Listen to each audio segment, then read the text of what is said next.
Guys మీరే చెప్పండి. మనం పెంచిన చెట్టుకి ఫ్రూట్స్ వస్తే, ఆ ఫ్రూట్స్ మనం తింటే ఆ హ్యాపీనెస్సే వేరు కదా! ఆ కిక్కే వేరబ్బా!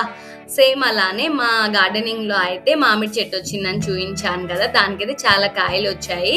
సో, ఏంటంటే ఇంకా కోసి ఉప్పు, కారం అలా వేసుకొనైతే తింటారు కదా! ఆల్రెడీ మేము తినేసాం. నేనప్పుడైతే వీడియో తీయలేదు. సో, మీకు చూయిద్దాము అని చెప్పేసి మళ్ళీ మేము తింటున్నప్పుడైతే మీకైతే ఒక వీడియో అయితే చేశాను. ఇంకా అక్క వాళ్ళ పిల్లలు అందరూ ఉన్నారనమాట. ఇంకా చెట్టుదే కోసేసి ఇంకా వాటర్ పెడుతున్నాం కదా! ఇంకా అక్కడే కడిగేసేసి అయితే తిన్నాము. టేస్ట్ అయితే చాలా బాగుంది. అంటే స్వీట్‌గా అనిపించింది. పుల్లగా అయితే అస్సలు లేదనమాట.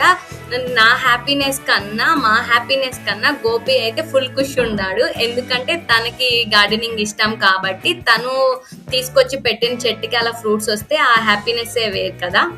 సమ్మర్ స్టార్ట్ అయిందంటే చాలు మనం మ్యాంగోస్ అయితే గుర్తొస్తాయి. ఫస్ట్ ఫ్రూట్ వచ్చేసి ఈ ఇయర్‌లో మీరు ఫస్ట్ మ్యాంగో ఫ్రూట్ తిన్నారా లేదా అనేది కూడా నాకు కామెంట్ సెక్షన్‌లో అయితే చెప్పండి. ఈ వీడియో మీకు నచ్చినట్లయితే లైక్ చేయండి, షేర్ చేయండి, సబ్స్క్రైబ్ చేయండి. పక్కనే ఉన్న గంట సింబల్ క్లిక్ చేయండి. నేను వీడియోస్ పెట్టంగానే మీకు నోటిఫికేషన్ వస్తాయి. By everyone.